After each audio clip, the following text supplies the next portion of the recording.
Coach, two things. The wow factor of this game, wow, right? Yeah. But then Dallin Hayden replacing Travion and y'all sticking with him, and the way he ran was almost exactly what you needed it to look like. Just maybe address those two things.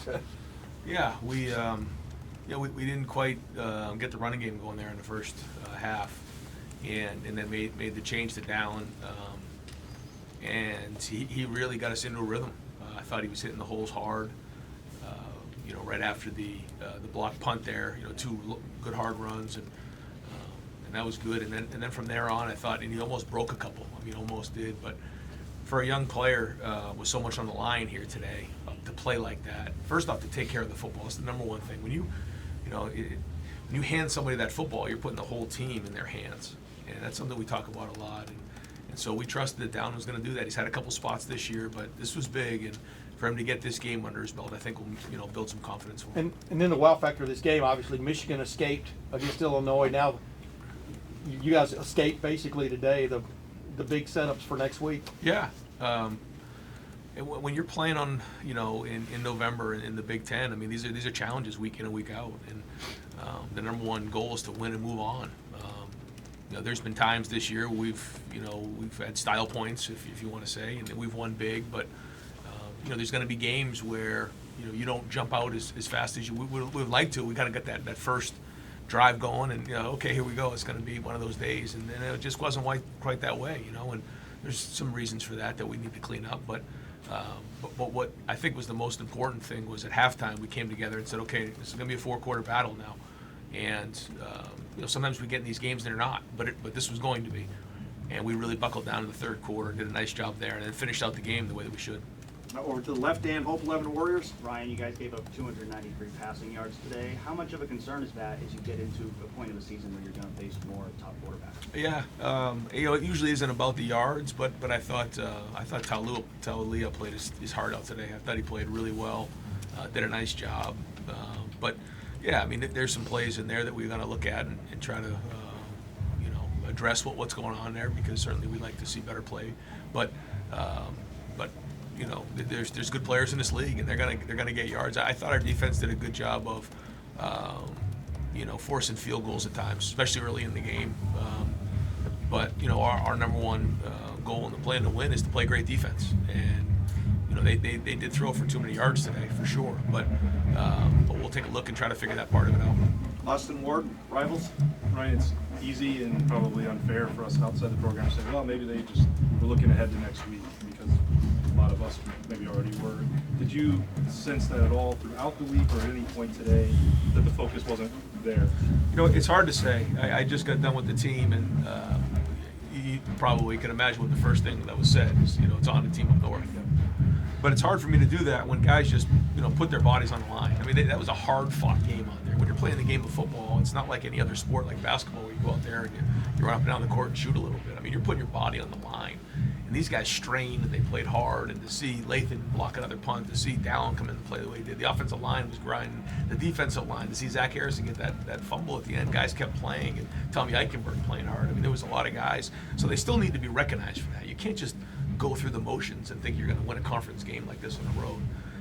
All that being said, our number one goal is to beat the team up north, and so now we're into week 11, and you can't just show up and win these games. You have to fight and play, but we're already into the team up north week. Over to the right, Tony Girdman, Buckeye Huddle. Hey, Ryan, now that you can start talking about Michigan, how hard has it the last year been, like living with a loss to Michigan? Yeah, that has not been easy. Hasn't been good. We'll probably talk about it more this week, but looking forward to the preparation, and our guys have been focused on it all off season, and during the season it's always been the back of our minds. We work it every day of the year, and so the week is officially here. Bill Rabinowitz, Columbus Dispatch. Ryan, this game conjured up memories of 4 years ago at times, and we know Maryland's got talent. They haven't always put it together. Was this kind of the Maryland team you feared you'd see? Yes. Yeah. I mean, they're very dangerous. They're very athletic. Real good cover guys. Obviously, Talia is very talented. He's had some good weapons on the outside. Those guys played good. Just looking at their numbers, but yeah. I mean, that was it. And the field goal or extra point there. We went for 2. You know, that right there was a mistake. That we can't let happen. You know, we got to delay a game, and then, you know, in that situation, we want the tackle to come over. We didn't put the tackle over, so we had a short edge, and that blocks, and so that cost us 3 points. So I was very upset after that. And, you know, when those things start happening, you know, all of a sudden, you know, it could turn into a bad situation fast, and it almost did. But I give our guys credit; they kept fighting, and they refused to lose. Clay Hall, WSYX. Does it matter how you go into next week coming off this high? Is that a huge thing, or will it be tough to bring them down? I mean, I think if you look over the years, there's probably been times when, you know, for instance, last year it was 49-0 at halftime. We played Michigan State; it was a top 10 team, and then lost the game. There's other times where you limp into the game and you win the game. You know, so at this point, it's just a matter of going to win the game. And you know, I know they were in a battle today. It's playing in the Big Ten in November. Nathan Baird, Cleveland.com. Reg, first to clarify, so Dallin stayed in the second half more for performance reasons than any re-injury to Trevion? No, we did hold Trey there at one point. Yeah, it got to the point where we just decided we weren't going to put him in anymore. Okay, just those inside cuts that Dallin was making, what does that mean for this offense? Well, I mean, he's seeing it. He's seeing it, and I think when you see him hit it, he's running through contact. I mean, you can just feel him. He's got really good feet, made some guys miss. Even at the end there, when it was the 4-minute drill, you know, they had everybody in there. And if you throw and get an incompletion, then they don't use one of their timeouts. So we had to run it to eat up the clock. You know, as frustrating as that is, and as hard as that is, you got to do it. But that being said, there was a couple of guys in the hole that were extra guys that he made miss, and it kept kept those things moving, kept the chains moving, and got us, you know, on schedule. And I thought it was well done. Spencer Holbrook, Letterman Row. Ryan for Lathan to block it on those. Just his play on that drive specifically to give you guys that momentum. What does that say about him in another week? I mean, production. You know, production. And in today's day and age, there's a lot of things that go on and said and everything like that. This guy's producing. I mean, to block 2 punts in back-to-back weeks. I mean, I don't know if has that been done before at Ohio State. I don't know. I'll have to look, but that's amazing. And that was a really huge point of the game and got us a lot of momentum. Stephen Means, Cleveland.com. Right, coming into this week last year, CJ was probably coming off the ultimate high given how he performed in that game. Where do you feel like he is heading into that week once again with what he's been able to do these last couple weeks? And then also, you have the update about what happened there. Yeah, Matt got rolled up on. I quickly saw Sean on the way out. I didn't get an answer on what exactly his situation is. But no, I mean, you know, it's one of those games you kind of had to manage a little bit, and I thought CJ did that. We got a couple, got a holding call there and a few things down the line. I thought that it was a clutch, unbelievable throw and catch there. Just competing. You know, it wasn't exactly the way we drew it up, but he competed, made the throw, and Emeka made a great catch, and that kept us going, which was huge, and ultimately kind of ate up enough clock to allow us to kind of end the game. Bill Landis, Rivals. Ryan, I want to make sure I ask this right, because I know Trevion's trying to be tough and just help the team and play through stuff. But even on that long play to start the game, he didn't look comfortable. He was grimacing in pain. What went into the decision to play him? And then looking back, was that best for him and best for the offense? Yeah. He had a great week of practice. We decided to shut him down last week to see, you know, how that would go, and had really good week of practice. Really didn't have much pain, and so he's trying to figure out, you know, what that's going to be like, you know, playing in the game with his situation. And so he's still kind of working through that, and we'll keep evaluating it day after day. Did you feel like it held back?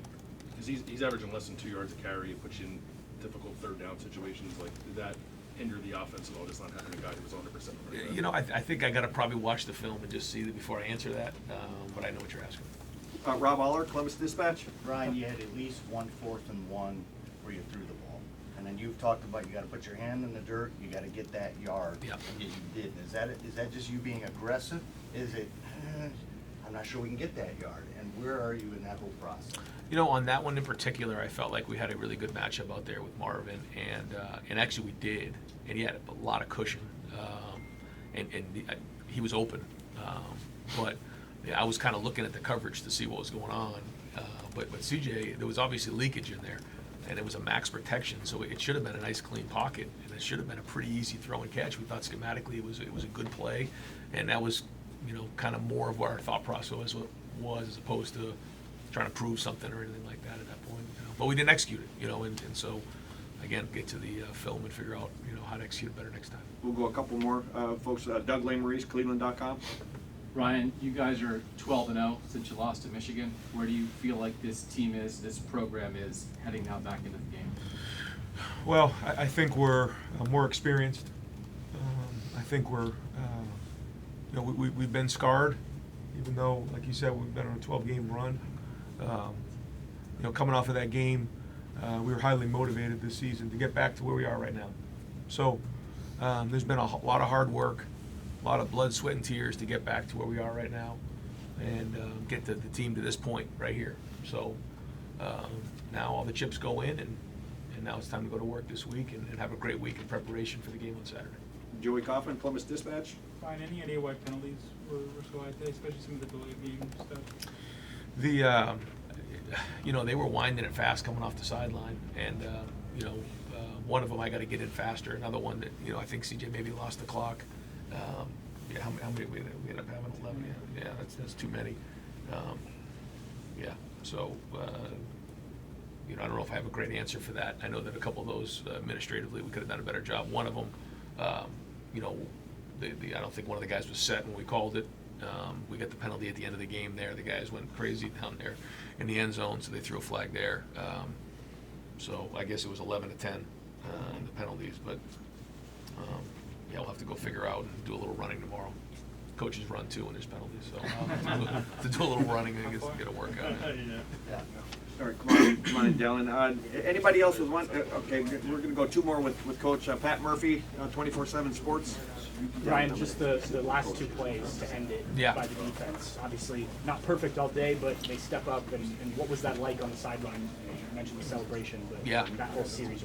Well, I thought the 4-minute drill was pretty well done. We didn't quite ice the game, but we ate up a lot of clock and got a couple first downs, ate up all 3 timeouts, and then got the thing down to inside of a minute. And then you got to make a decision on 4th down. It was a 45-yarder. I think it was right at 45. We had the one blocked earlier, but that was because we didn't have the tackle over us. It still felt confident that we could protect, and felt like at that point, if you make the field goal, then now they have to score a touchdown to beat you, and that was the bottom line there. Could have gone for it, and I guess what was it, probably 4th and 6 or 7. Just felt like that was the right thing to do. Make the field goal, great execution, big time. Now that's clutch by Noah to make that field goal. We get really good coverage on the kickoff. They've done a nice job all year. They have some talented guys that did a nice job getting that thing down inside the 10.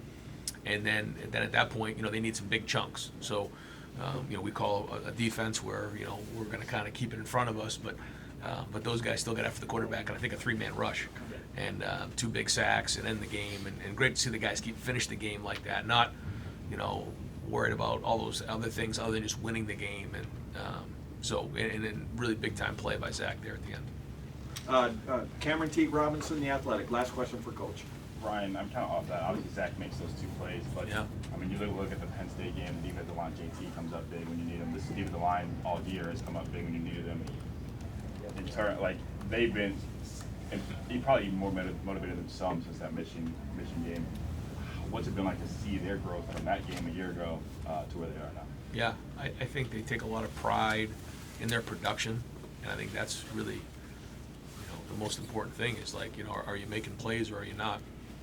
And it's not always seen by the interior guys, because a lot of times they're taking on blocks so the linebackers can run down and make tackles. So I think when you see Tehran and you see Ty Hamilton and you see Mike Hall and those guys, so they don't always maybe get the production that we all see, but when they're knocking back the line of scrimmage, that's what's really, really important. And boy, is that going to be important next week. We're going to have a team that's going to try to run it right at us, and so we're going to have to really do a great job on the inside. We have to do a good job on the edge, and our linebackers have to play big. You get the sense Mayan will be back next week? That is the hope, and it was trending that way. So, Coach, thank you very much. All right, folks.